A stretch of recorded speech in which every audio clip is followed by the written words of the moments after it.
Šitas automobilis mūsų šeimoje jau beveik 25 metus. Tokia istorija, kad jį nusipirko mano senelis.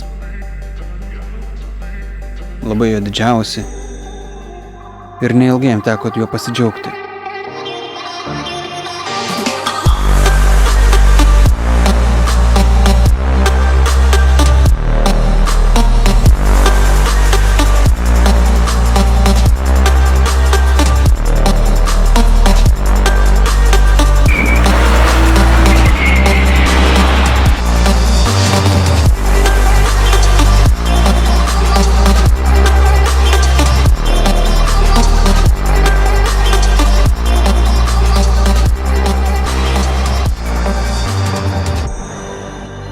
Prieš 10 metų šitą automobilį man padovanojo mano močiutė.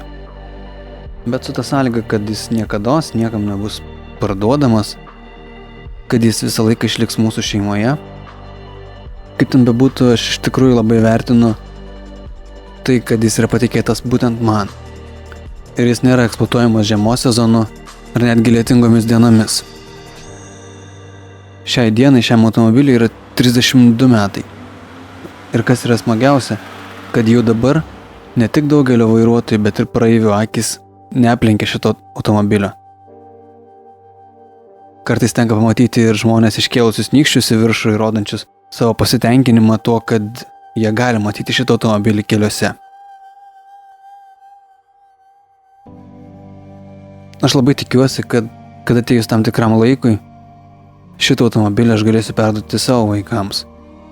Ir jie didžiuosius jo dar labiau, nes šis automobilis bus jų prosenelio.